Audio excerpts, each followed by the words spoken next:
চলুন আজ একটা দারুণ জিনিস নিয়ে কথা বলা যাক, অপটিমাইজেশন। নামটা শুনতে হয়তো একটু ভারী, কিন্তু আসলে এটা হলো যে কোনো জটিল সমস্যার সবচেয়ে সেরা রাস্তাটা খুঁজে বের করার একটা শিল্প। তো আর দেরি কেন, চলুন শুরু করা যাক। আচ্ছা, ভাবুন তো একবার, আপনি একজন পর্বত আরোহী, এক বিশাল অচেনা পাহাড়ের চূড়ায় দাঁড়িয়ে আছেন। আপনার লক্ষ্য একটাই, সবচেয়ে নিচু, সবচেয়ে নিরাপদ উপত্যকাটা খুঁজে বের করা। এই যে চ্যালেঞ্জটা, এটা কিন্তু শুধু পাহাড় চড়ার গল্প নয়। সত্যি বলতে, একজন ইঞ্জিনিয়ার যখন সবচেয়ে কম তেলে চলা গাড়ি ডিজাইন করেন বা সবচেয়ে ফাস্ট মোবাইল নেটওয়ার্ক বানান, তিনিও কিন্তু ঠিক এই একই সমস্যার সমাধান করেন। ওই পর্বতারোহীর যাত্রাপথটাই হলো অপটিমাইজেশন। এই যাত্রায় আমাদের একটা মানচিত্র লাগে, যেটা হলো আমাদের গাণিতিক ফাংশন। আর একটা স্পষ্ট গন্তব্য তো লাগবেই, কিন্তু সবচেয়ে জরুরি হলো সেখানে পৌঁছানোর জন্য সঠিক কৌশল বা স্ট্র্যাটেজি বেছে নেওয়া। আমাদের পর্বতারোহীর জন্য উপত্যকার একদম সবথেকে নিচু জায়গাটা কোনটা? ঠিক, যেখানে মাটিটা একদম সমান বা ফ্ল্যাট। আর অঙ্ক কি বলছে? অঙ্ক বলছে এই ফ্ল্যাট অবস্থাটার মানে হলো ওই ফাংশনের গ্রেডিয়েন্ট, মানে সব দিকে ঢাল শূন্য হয়ে গেছে। এই যে দেখছেন ডেল্টা এফএক্স ইকুয়াল টু 0, এটাই হলো আমাদের ফাইনাল ডেস্টিনেশন, বা যাকে বলে অপটিমালিটি ক্রাইটেরিয়া। বেশ, তাহলে প্রশ্নটা হলো, গ্রেডিয়েন্ট তো আমাদের বলে দেবে যে আমরা পৌঁছে গেছি, কিন্তু পৌঁছানোর রাস্তাটা কি? এখানেই তো আসল মজা, এখানেই বিভিন্ন সার্চ স্ট্র্যাটেজির কথা আসে। আচ্ছা, তাহলে বলুন তো, গাণিতিকভাবে সর্বনিম্ন বিন্দুতে পৌঁছানোর শর্তটি কি? চলুন প্রথমে আমরা দুটো খুব জনপ্রিয় গ্রেডিয়েন্ট নির্ভর পদ্ধতির সাথে পরিচিত হই। ভাবুন, এরা যেন দুজন আলাদা পর্বতারোহী, যাদের পাহাড় থেকে নামার স্টাইল একদমই আলাদা। ব্যাপারটা অনেকটা এই রকম। একদিকে আছে স্টিপেস্ট ডিসেন্ট, যাকে আমরা বলতে পারি একজন অন্ধ পর্বতারোহী। সে শুধু নিজের পায়ের তলার মাটিটা অনুভব করে এগোতে পারে। আর অন্যদিকে আছে নিউটনস মেথড, একজন বিশেষজ্ঞ পর্বতারোহী, যার কাছে পুরো এলাকার একটা ডিটেইলড ম্যাপ আছে।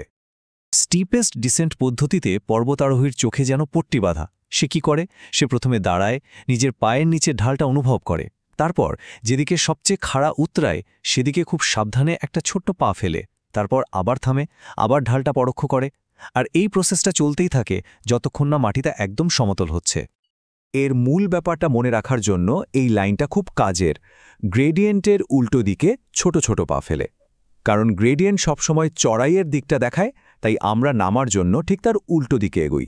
এবার বলুন, স্টিপেস্ট ডিসেন্ট পদ্ধতিতে পর্বতারোহী প্রতিটি পদক্ষেপে কোন তথ্য ব্যবহার করে? এবার চলুন আমাদের এক্সপার্ট পর্বতারোহীর সাথে দেখা করা যাক। কিন্তু তার আগে একটা কথা ভাবুন তো, যদি ঢাল মাপার কোনো উপায়ই না থাকে, তখনও কি এগোনো সম্ভব? হ্যাঁ, সম্ভব। সে কথায় আমরা একটু পরেই আসছি। এই নিউটনের পর্বতারোহী কিন্তু শুধু ঢাল বা গ্রেডিয়েন্ট জানে না, সে ওই জমির বাঁক বা কার্ভেচারও বোঝে, যাকে গণিতের ভাষায় হেসিয়ান ম্যাট্রিক্স বলা হয়। এটা থাকার মানে হলো সে শুধু এটাই জানে না যে কোন দিকে নামতে হবে, বরং এটাও আন্দাজ করতে পারে যে কতটা নামতে হবে। ঠিক যেন একটা 3D ম্যাপ রয়েছে তার কাছে। আর এই বাড়তি তথ্যের ফল অবিশ্বাস্য গতি। নিউটনস মেথডের কনভার্জেন্স হল কোয়াড্রাটিক, মানে যেখানে আমাদের অন্ধ পর্বতারোহী অনেকগুলো ছোট ছোট পা ফেলে এগোচ্ছিল, এই এক্সপার্ট পর্বতারোহী প্রায় 1 লাফে উপত্যকার গভীরে পৌঁছে যেতে পারে।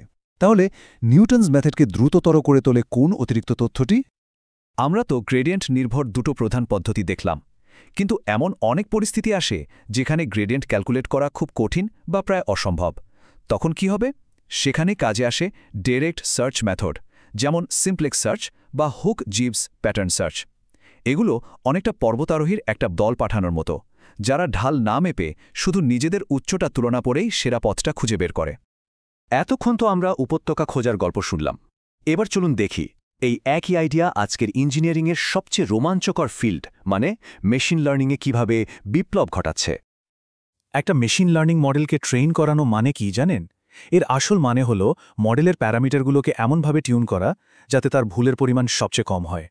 এখানে মডেলের এরর ফাংশনটাই হলো আমাদের সেই বিশাল পর্বতমালা, আর মডেলের প্যারামিটারগুলো হলো পর্বতারোহীর পজিশন। লক্ষ্য একটাই, ভুলের উপত্যকার সবচেয়ে নিচু বিন্দুটা খুঁজে বের করা। এই উদ্ধৃতিটা ঠিক তাই বলছে। মেশিন লার্নিংয়ের মূলে রয়েছে মডেল, আর এই মডেল যখন শিখছে তখন আসলে একটা গাণিতিক অপটিমাইজেশন প্রসেস চলছে। গ্রেডিয়েন্ট ডিসেন্টের মতো অ্যালগোরিদমগুলোই হলো সেই ইঞ্জিন যা মডেলকে ডেটা থেকে শিখতে সাহায্য করে। দারুণ! চলুন এবার আজকের আলোচনা থেকে আমরা কি শিখলাম তা একবার ঝটপট দেখে নিই, আর ভবিষ্যতের দিকে একটু তাকাই। তাহলে মূল কথাগুলো হলো, অপটিমাইজেশন মানে সেরা সমাধান খোঁজা, অনেকটা উপত্যকার সর্বনিম্ন বিন্দু খোঁজার মতো। এর গন্তব্য হল জিরো গ্রেডিয়েন্ট। স্টিপেস্ট ডিসেন্ট হল ধীর স্থির অন্ধ পর্বতারোহী, আর নিউটনস মেথড হল দ্রুতগামী বিশেষজ্ঞ পর্বতারোহী। আবার অনেক সময় আমাদের একাধিক লক্ষ্য থাকে, যেমন গাড়ির মাইলেজও বাড়াতে হবে, আবার দামও কমাতে হবে। একে বলে মাল্টি অবজেক্টিভ অপটিমাইজেশন। আর এই পুরো প্রক্রিয়াটাই আধুনিক এআই এবং ইঞ্জিনিয়ারিংয়ের চালিকা শক্তি। দেখুন, অপটিমাইজেশন কিন্তু শুধু বইয়ের একটা শুকনো অধ্যায় নয়, এটা একজন ইঞ্জিনিয়ারের আসল সুপার পাওয়ার। এই সুপার পাওয়ার দিয়ে আরও কার্যকর সিস্টেম ডিজাইন করা যায়, আরও বুদ্ধিমান এআই তৈরি করা সম্ভব, আর লজিস্টিক্স থেকে শুরু করে মেটেরিয়াল সায়েন্স পর্যন্ত বিশ্বের সবচেয়ে জটিল সমস্যাগুলো সমাধান করা যায়। এই দক্ষতাটা আয়ত্ত করার মানে হল সম্ভাবনার শিল্পকে নিজের হাতে নিয়ে আসা। যা কিছুকে আজ অসম্ভব মনে হচ্ছে, অপটিমাইজেশনের সঠিক প্রয়োগে কাল সেটাই সম্ভব হয়ে উঠবে।